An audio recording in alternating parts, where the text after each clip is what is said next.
का हो कहतनी के मौसम इतना फ्रेश भइल बाटे तो खाली सिवान में घूमबे करम के भैंसिया वैसिया के तनी घास उस गोड़ के ले चलम चरवारा। हाँ रे पगली वही के तो जोगाड़ में तोरा के लिया के जाता नहीं कि वनी अपन तू सागो खोटे को होई तो खोट ली है आ हम तो ले घासो गोड़ ले भैंस के।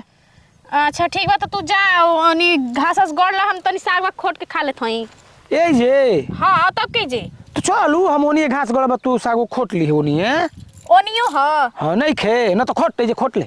ना ना। अच्छा चलो ठीक बा उधर ही चल। चल आओ ए हो का रे कहतनी न का कहते कहतनी देखा ना हेनिया के एकदम बढ़िया बड़े बड़े एकदम साग भइल बा और ई केराई के बाटे त मीठ लगी खाए में चना के ना बढ़िया लगत है समय। हाँ तो तू एगो काम कर तू तो ले नहीं साग खा हाँ आ साग खोट आ तले हम जाते नहीं भैंस के घास कबार के लेके आवत रही थोड़े घड़ी में। अच्छा ठीक बा जा। ठीक ना हाँ। अरे साग हो हाँ। खोई हो तो हिसाब किताब से ना तो हम पेटवा से भर के खा लेम का ओ भर दम से। हाँ तो लगबू दौड़े लेकर लोटा चल ठीक बा देख के जड़ते रहना हरदम के हरदम जल्दी आई।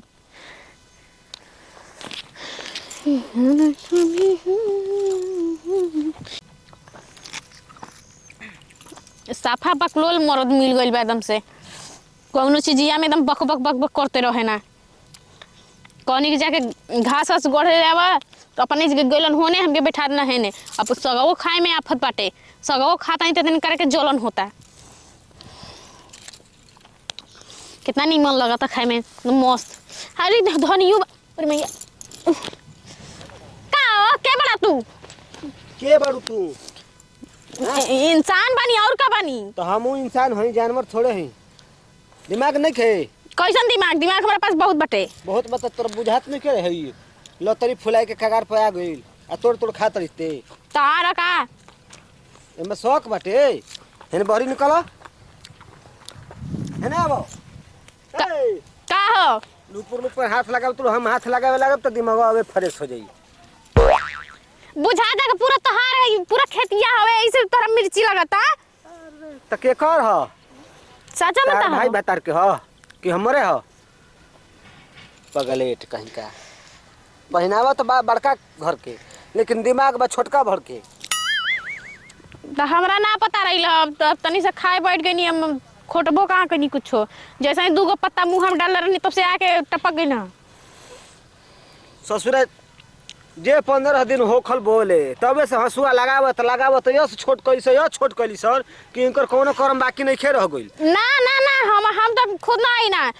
हमार तो पोती गइल ना घास गड़े होनिया तो कहलन है अच्छा ठीक बटे हम कोनी के सगवा तनी खा ले तनी तो आवत नहीं है घसिया गड़े हम तो कहलन ठीक बटे से खा के आ हम थोड़ी ना रोज आई ना हम तो इतना दिन के बाद आई नहीं हम तो हमके पतो ना ना ना तार पीछे धागा बांधल बनो कि तू सिवान में ना आवेलू हमरा के पतो ना रहल के रो साग वाग बोइले बनी है ने ठीक बा ना तो पता हो गइल न हैं मार चापुर खा तो लाज शर्म नहीं खे तनको तारा काहेला शर्म लगवा तो तारे शर्म लगे ये दादा एक तो चोरी ऊपर ले सीना जोरी एक तो मेहरारू गलतियों करती है ऊपर ले बोलतो भी आई हैं गजब बिया के घर कैस रे केकरा घर को हई तो केकरा घर को हई ओ तोरा से का मतलब दू पत्ता साग खानी तर पूरा खवा गइल का खाना गइल दू पत्ता खइली चाहे 4 पत्ता खइली लेकिन खइली न हां ई का हाला भइल बा भाई ई कॉमन हो हाय हाला गुला कइले बा बताओ अभी ले हमार घासो ना गढ़ाई घसियो नहीं खे मिलत रुक चल के पहले देखे द हमके जियान कइलु न हमार पूरा सरसों फुला गइल बा हड़ फोर केराई फुला गइल बा अगर हम धंगले होती तो खेत में के पूरा एक साग तब एक बार कहता तो निको लागत और झूठो के कहब तो बढ़िया ना लागत हमरा गुस्से बढ़ता एकदम गोड़वा अपन बाप के कपार पर धके ना जात रहलू ई खेतवे में धके जात रहलू समझलू तो कहां धंगाई बा गो धंगाई नहीं खे कहां धंगाई बा ढेर बतिएबू ना हम ढेर नहीं की बतिया अबू तो 2 मिनट में सोच हो जाइबू मिने हरे फिटकिरी के ए जितने सुंदर बारू लेकिन वो भीतर से उतना छछुंदर बारू तू सुना बोलबा उल्टा पुल्टा हैं करे छ पेटन का बात बा का कहत रह कि 2 मिनट में सोच हो जइबू हां तो कौन खराब कहते तू काहे गरमा तरे इतना रे काहे ना गरमाई जाने तक तोरा घर और के तोर मेहर और लागत उतर बतिया उतरे तू हमा में हरे हई हई त तारा का लागता तोर मेहरारू ए मर्दे साफ दिमाग के ढीले हवा का आज तक हमार मेहरारू के नहीं देखले कबो ना कबो ना तो देख लो ए मर्दे तारा बुझात नहीं खे हो बड़ भाई हो के मर्दे हमार मेहरारू को उल्टा सीधा बोला तोड़ सही रे तोर मेहरारू है रे झूठ नहीं खाना बोलत ना मजाक करतानी ई गांव घर के मेहरारू लगियन हमार तो गाँव घर के मेहरारू हाँ। यानी सब गाँव के मेहरारू भाई नहीं मैंने गांव घर का हमार मेहरारू लगियन ठीक बा ना तो इहे कहत बा के गाँव घर के मेहरारू है गांव घर के मेहरारू के मतलब प्रेमिका लगियन अब बात समझ में आ गइल हैं का कहत रहल का कहत रही समझावत रही समझावत रहल वही तो समझिबो नसीहत देत रही करा के ना नसीहत देत रह हैं तो का- ए ना मर्दे हो, के का रह गइलो तू हम बताओ ना दू पत्ता साग खोटनी ना इतने में आके खूब ऊपर से नीचे कुल लगन बखारे ए कब तार ऊपर नीचे बखरनी ही हो काहे नहीं के कॉले आ कब तार के झरनी ही झरते ना रहल झरत ये तो बड़ा चाय चाय बोल तड़ी आ हेतना चाय चाय पर ना तो बुझल का हो जाई का हो जाई नदी में लेके स्नान कर लगे से तन को के देखाओ तो को के देखाबो ही बात तो हां अभी ना रही जान पहचान हमारा तारा किसियो मत अभी खुना मर्दे जब कहीं तू के- ना रहते तब तो ना रहते तो तू हमारे मेहरारू को कुछ कर देबो अरे तो ऐसा मेहरारू के छोड़ के आ चल जीबो होने तो सोच लखा होई बड़ा सुंदर बड़ी अच्छा आ भी जवान बड़ी अच्छा आ तार मेहरारू नोटा पोटा बड़ी बुढ़ा गल बड़ी ए तो खोज तू हमारा मेहरारू के चक्कर में पड़ल बड़ो मैंने तन की साग चक्कर खा में ना ला पर नहीं चक्कर में पर रहती ना तो तू आइल ना रहत चक्रिया गई रहत चक्रिया गो रहत ना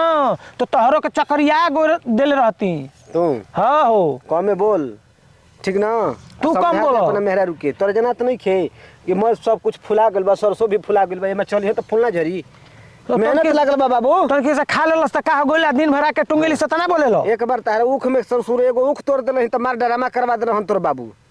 देखो ढेला डरमा का तो समझल ही पूरा ना भाग दे। किसेला मदार बके बथेला जब अपन में जाला तो खूब बुझाला दूसरा में जानलो आदमी भूसौल में जात बाटे तू नुकसान करबो दूसरा के हम कहे नुकसान करे बन तोरे ऊ हमर काहे के एगो खाती कोई हाँ, गुरु ते- ऊ दिले रह हां तो तना तोर बाबू गरियो देले रहन तनी मनी बड़ा ड्रामा हो करे है ढेर मत बोला न त जान त अभी अपना मौगी के झूला बोलवा फाड़ देबो पने से फार दा फार हैं फार तबे ना हमरा के देखे के मिली फार आ फाड़ब त जान त का करो का करबो? सीधा एकरा के लेके जाई थाना में आ करवाई केस कब की फलाना हमारा मेहरा को झूला पड़ले बा तन की साग खोटला खाती चल जीबो जेल आ वही में निकले लगी तहार तेल तो मार जानलो? धोकबा त तनी फार के देखाव ना तनी ना हमार मेहरारू ही काहे झूला फाड़ी हैं तार तो धमका के मजा लेवे खाती आ डेरावा वाला सम डेराए वाला बाई का आए मरद आदमी है मरद इसमें दर्द नहीं होता है ए तो हम हमारा आदमी है मेहरारू हमार तू फाड़ा भी झूला चल एक पंच मारा ए, ना पीछे देखा तो दर्द हो वीडियो मत बनाओ फार फार झूला हो ना रे झूला मत फाड़िए फार फार बाऊ झूला का माने ढेर हीरो बनत हाँ, मोबाइल में बड़ा पावर बाज कैमरा लेके आदमी यही से चलत रहन कि निर्दोष रहिहन तो बच जइहन बेजदाह रहे तबे फंसिहन हाँ तो मोबाइलिया बा तबे तू बचियो जात रह आज के बाद यही तरह मेहरारू कफन लेके घूमल तो बुझ लह का होई ए हमार मेहरारू ही हम लेके घूमो बच्चा फिर उससे तारा का मतलब बा तू ला चुई काहे नहीं के मतलब हो आए ई ना मानिए धनिया एकरा घरे जाके कह देतन एकरा मेहर से कि तहार मरद हमारा मेहरारू पर लाइन ठीक मारता बा चल ना आइल भड़ चल घर चल हम काहे के लाइन आज के बाद एकरा खेत में मथेलिया छछुना रही हमरा के खुद पता के दूसरा पर लाइन मारत रहली हम है काहे कि के नहीं लाइन मार तुम्हारे जाई तो पचका दे तार बता दे थई सुना हमार मेहरारू लाइन ना मारे दूसरा पर ठीक ना तनी होश में बोलो चलो आज के बाद ना बोलिए ने